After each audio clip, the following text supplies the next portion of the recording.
올 초 우리 모두를 분노케 했던 N번방 사건. 분노하시는 분들이 생각보다 많구나.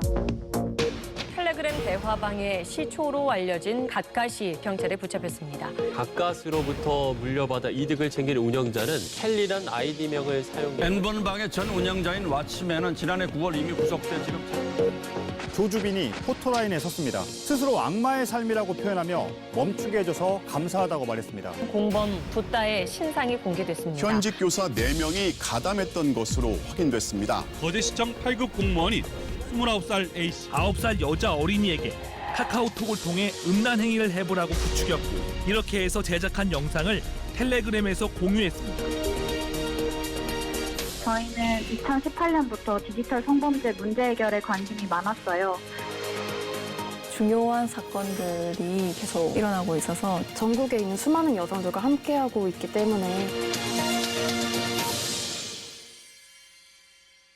경남 지역에서 범죄자로 드러났던 루루루라는 닉네임을 쓰는 사람이 있었다는데 네, 어린이 갤러리 시즌 8을 운영했던 사람인데요. 조사에 의하면 아동 청소년들을 대상으로 한 범죄 영상물이 대다수였고 어린이 갤러리 시즌 1부터 10일까지 운영됐었고요. 이 방 자체는 사실은 N번방이랑 굉장히 유사하게 운영돼요. 3, 40명의 유료 회원들이 5개의 성착취물을 올려야지만 회원이 되는 구조이거든요. 이 방에 들어와 있었던 사람들의 조사나 이런 것들을 알 수 있는 방법이 없어요. 그 운영자만 이제 5년형을 받았지만 추후에 이런 사건에 대해서 좀 더 심도 있는 네. 검찰과 경찰의 조사가 좀 뒷받침되어야 되는데 그런 소식은 좀 들을 수가 네. 없어서 심이 어떻게 될지 사실은 좀 지켜봐야 되는 상황이고 이 분노를 어떻게 이거를 해결할 수 있을까? 참담하다. 이게 신기한 게 자주 가는 곳인데 이렇게 있으니까 기분이 묘하게. N번방 같은 경우에도 조주빈이 잡혀가고 나서 이 사이트가 이렇게 없어지긴 아깝다면서 새로운 운영자가 등장하기도 했잖아요. 조주빈의 굉장한 조력자 중에 붓다라는 강훈이라는 남성이 있는데 그 남성의 변호인은 재판장에서 어떤 얘기를 했냐면 야동에 불과하다. 그리고 야동을 보는 게 왜 형사처벌을 받아야 되느냐라고 문제의 심각성도 인지하지 못하더라고요. 근데 변호인으로서 형량을 낮게 받을 수 있도록 이끌어내려면 판사한테 설득력 있게 이야기를 해야 하잖아요.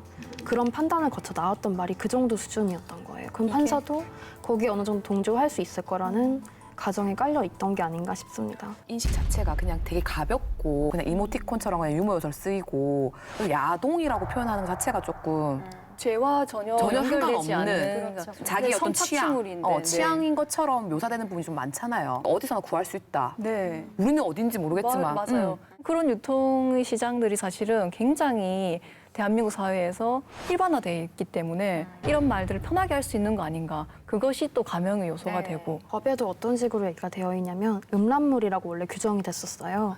그러면서 상대방으로 하여금 성적 욕망이나 성적 수치심을 불러일으키는 것이 음란함의 기준인데 그러면 아동 청소년의 그 몸이 결국 남성한테 욕망을 부추겼다라는 걸로 해석이 되는 거거든요. 탓이다. 그렇죠.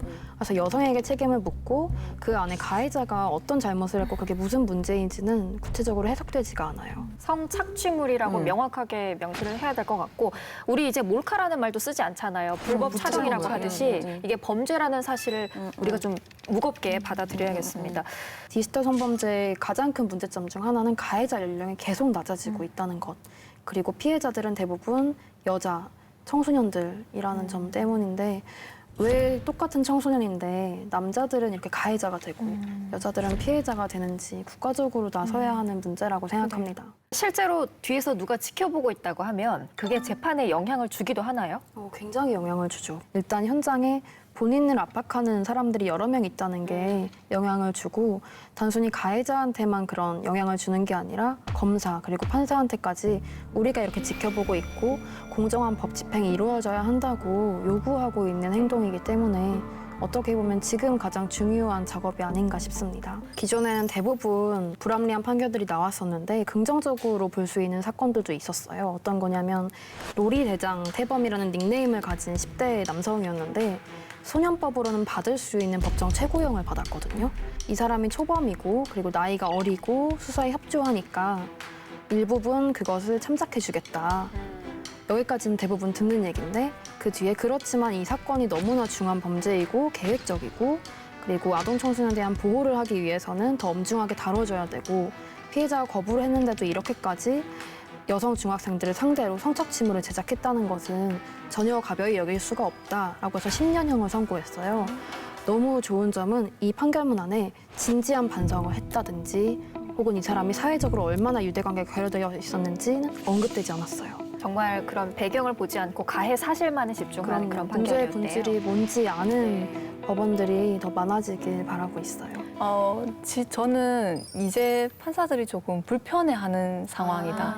뭐 법정 전체를 변화시키고 이렇다기보다는 불편해한다는 감정, 그것을 거리낌 없이 드러내는 것 자체가 좀 좋은 방향으로 가는 시발점이다라고 생각하고 있어요. 사실 저는 법정 모니터링을 하게 된 계기는 그 마녀라고 하는 분이 법정 모니터링을 다니면서 이것이 되게 필요하다. 혼자 혹은 어떤 단체 하나가 이 문제를 다 기록하고 자료로 남길 수 없기 때문에 지역에 있는 사람들이 자신 사건들에 관심을 가지고 기록해야 된다. 루루루 같은 경우 너무 급하게 진행되고 공지가 빨리 올라오지 않아서 저도 다른 일을 하다가 급하게 뛰어가서 방청을 했거든요. 그래서 당시 방청하는 사람이 3명 정도밖에 되지 않았어요. 근데 기자님들이 많이 오셨어요. 그랬더니 그 다음 시간이 얼마 지나지 않고 나서 포털에 사건에 관련된 개요부터 시작해서 형량과 또 필요한 말들을 충분히 담은 기사들이 많이 올라왔더라고요. 신빙성이나 좀 이 무게 중심을 가질 때 사람들이 사실 검색을 해보잖아요. 저는 기자님들의 이 역할도 굉장히 중요하다.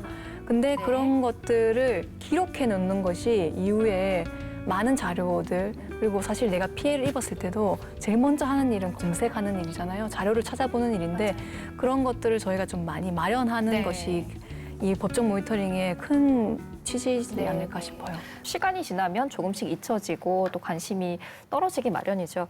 근데 그럼에도 불구하고 법정 모니터링을 계속 다니고 계시기 때문에 희망을 조금이나마 가져보겠습니다.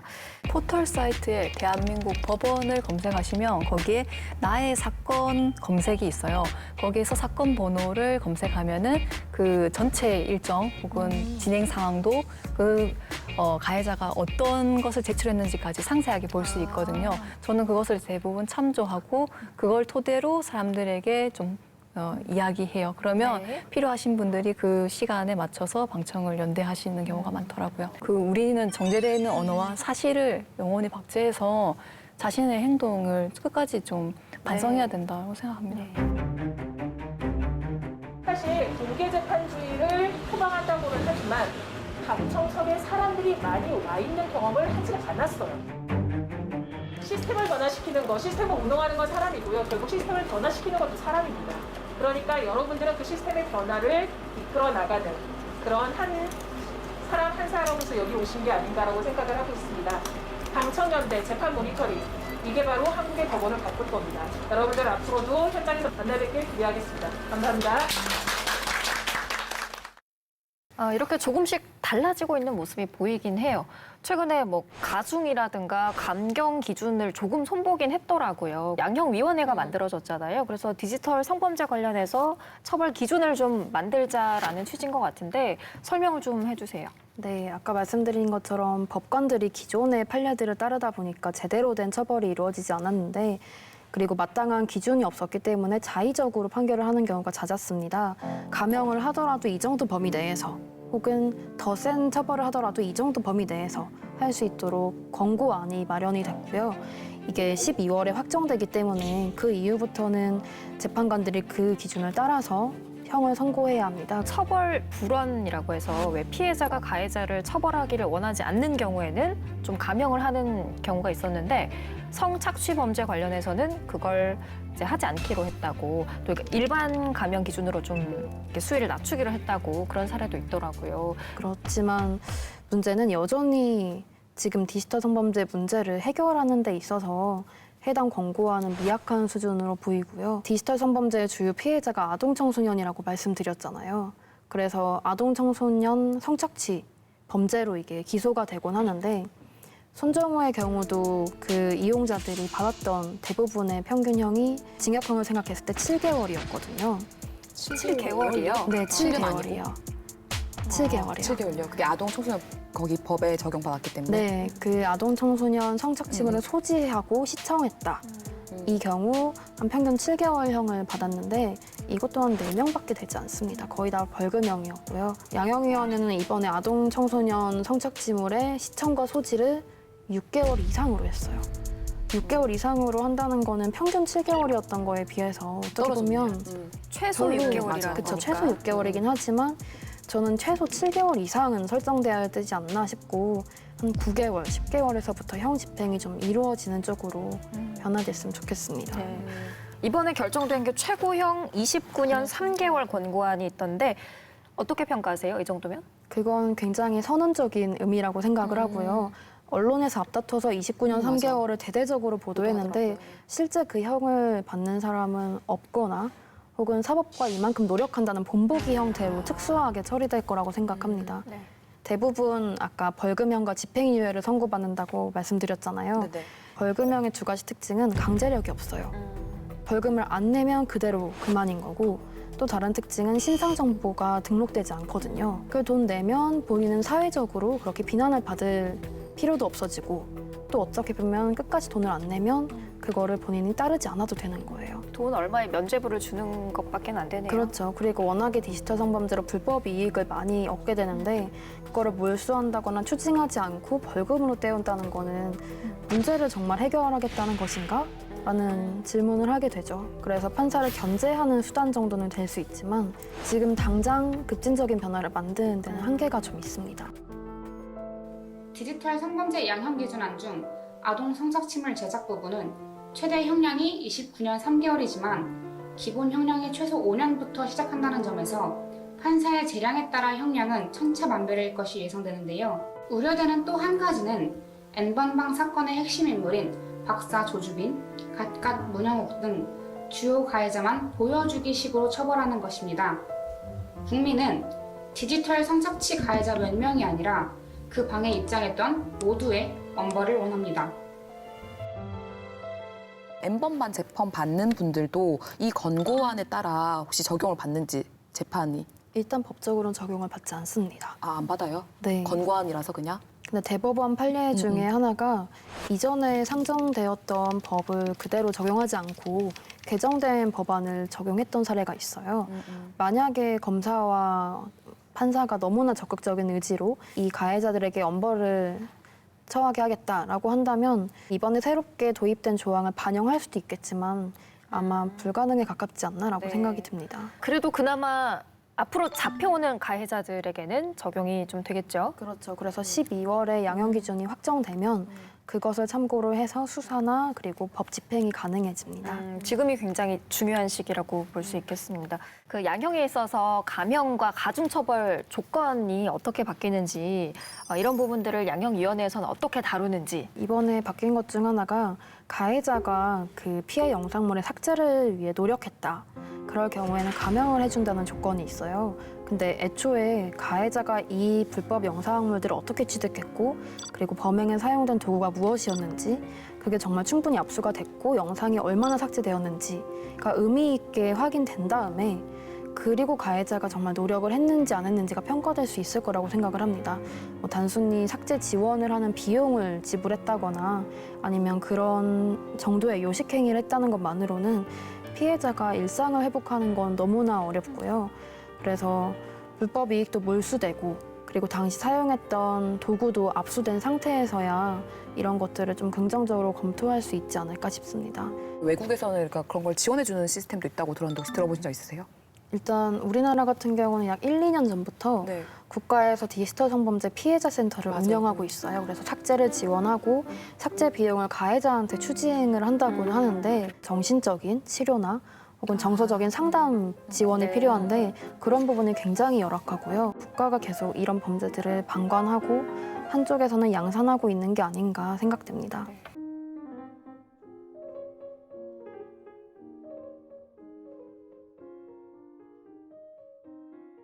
마음이 무겁기도 했고 또 아주 조금은 희망을 엿볼 수 있는 이야기들 많이 나눠봤는데 우리가요 또 과제가 있습니다. 해민정음에서 뉴스를 만들어내야 돼요. 이것과 관련해서 우리 두 분의 의견을 좀 빌려서 이번 주도 콘텐츠를 하나 만들어 보겠습니다. 어떤 게 꼭 들어가야 될까요? 직접 법적 모니터링을 한번 해보시면 어떨까. 그리고 브이로그라든지 전체적인 과정과 느낌이나 이런 것들을 좀 대중들에게 보여줄 수 있는 콘텐츠를 한번 제작해보시면 어떨까. 특별한 사람들만 할 수 있는 게 아니고 우리도 힘을 보탤 수 있다는 걸 보여주기엔 그 방법이 가장 좋은 것 같기도 하고요.